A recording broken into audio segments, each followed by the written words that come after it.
Sir एक बार check कर लो।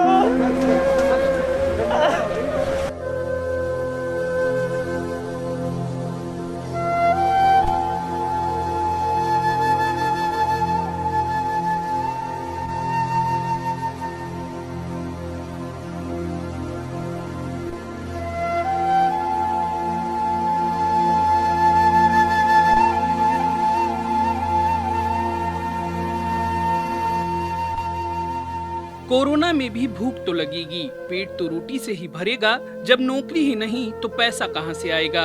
जब पैसा नहीं तो रोटी कौन खिलाएगा? और जब रोटी नहीं तो जीवन कैसे और कौन बचाएगा? और अगर इस सब के बाद बीमारी से बच भी गए तो जीवन बचाने की जद्दोजहद में खुद पर हुआ सूदखोरों का कर्ज कौन चुकाएगा? ऐसे ही कुछ और भी सवाल हैं जो आज मजबूर कर रहे हैं लोगों को सरकारी नियम और कायदे तोड़ने के लिए। कोरोना का दंश हमारा देश ही नहीं बल्कि पूरा विश्व झेल रहा है, लेकिन आज हम बात कर रहे हैं सिर्फ भारत की। हमारे देश में भी अन्य देशों की तरह कोरोना महामारी फैली हुई है, लेकिन हमारे देश में जिसे बीमारी और उससे हो रही परेशानियों का खामियाजा भुगतना पड़ रहा है वो सिर्फ जनता है। बेरोजगारी, गरीबी, लाचारी, भुखमरी, अपराध और आपराधिक प्रवृत्ति बढ़ती जा रही है। क्या इसके लिए सिर्फ देश का नागरिक ही जिम्मेदार है? क्या सरकार की कोई जिम्मेदारी या जवाबदेही किसी के प्रति नहीं बनती? क्या कोई है जो सरकार से ये पूछ सके कि आज देश के जो भी हालात हैं, क्या उसके लिए सिर्फ वो जनता ही दोषी है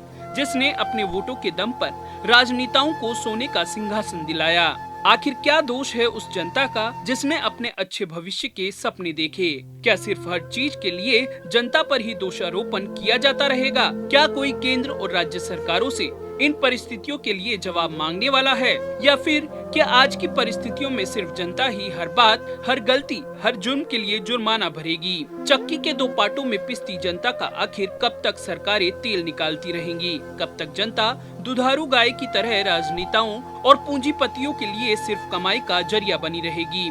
आज जब पूरा देश कोरोना रूपी सर्प का दंश झेल रहा है, ऐसे में भारत की जनता के मन में ये सवाल भी उठने लगे हैं कि हमें आखिर किन पापों की सजा मिल रही है। देश में 13 महीने से आखिर हो क्या रहा है? पिछले साल मार्च में चीन से भारत और दुनिया भर में फैली महामारी पर चीन ने काबू पा लिया है, लेकिन आज भी दुनिया इस महामारी से जूझ रही है। भारत में भी कोरोना ने अपने पैर ऐसे पसारे हैं कि ये संभलते ही नहीं बन पा रहा है।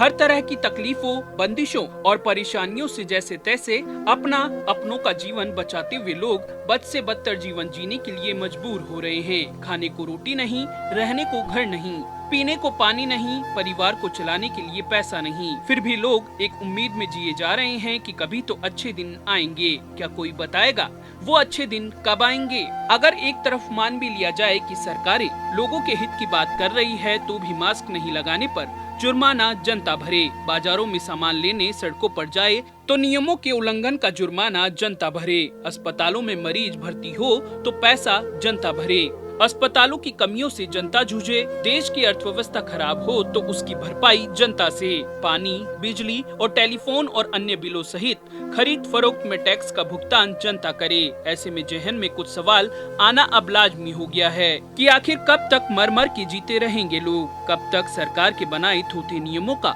पालन करते रहेंगे लोग? कब तक अपनों का जीवन बचाए रखने की जद्दोजहद करते हुए सरकारों का टैक्स और जुर्माने से पेट भरते रहेंगे लोग? कोरोना में परिवार का पेट भरने की जिम्मेदारी जब खुद की है तो कमाने के लिए बाहर जाना क्या गुनाह है?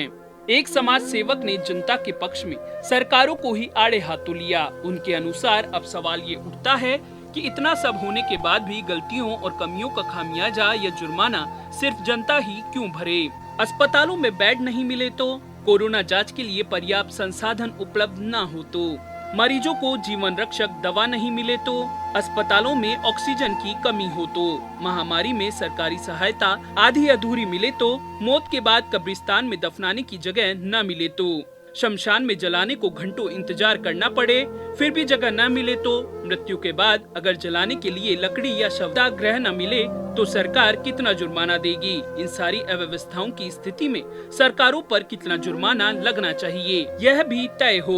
हाल ही में हुए महाकुंभ और विधानसभा चुनावों में सरकारों और नेताओं द्वारा रैलियों और सभाओं में कोरोना गाइडलाइन का जमकर उल्लंघन करने के जुर्म में नेताओं पर कितना जुर्माना लगाना चाहिए, क्योंकि बड़ी संख्या में इन सभाओं और रैलियों ने देश में कोरोना की गति को कई गुना तक बढ़ा दिया है। और इस सब से इतर सबसे खास बात धर्म के ठेकेदारों से भी ये पूछा जाना चाहिए कि कोरोना महामारी के दौर में देश में कुंभ के आयोजन की क्या मजबूरी थी? क्यों धर्म के ठेकेदारों और सरकारों ने इसे गंभीरता से नहीं लिया? क्यों कुंभ को मंजूरी दी गई? क्यों दिल्ली में मरकज के आयोजन और उससे हुई परेशानियों से भी सरकारों ने सबक नहीं लिया? लाखों लोगों का जीवन खतरे में डालकर सरकारें सिर्फ जनता पर जुर्माना लगा रही है। क्या सरकार पर इतने बड़े उल्लंघन के लिए नहीं लगना चाहिए जुर्माना? बहरहाल इस पूरी बात से किसी की धार्मिक भावना को आहत करना हमारी मंशा नहीं, लेकिन आखिर क्यों सरकारें अपने राजनीतिक लाभ के लिए भोली भाली जनता का खून चूसने में लगी है? आखिर क्या इन सरकारों का फर्ज नहीं बनता कि जब जनता पर नियम लागू हो तो पहले उनके पालन की शुरुआत सरकार और उनके नुमाइंदों को खुद से करनी चाहिए? और अगर ऐसा नहीं है तो फिर इन पर भी जुर्माना आखिरकार लगना ही चाहिए। पॉलिटॉक्स ब्यूरो, दिल्ली। ये है टॉक्स न्यूज नेटवर्क और आप देख रहे हैं पॉलिटॉक्स, राजनीति का कच्चा चिट्ठा।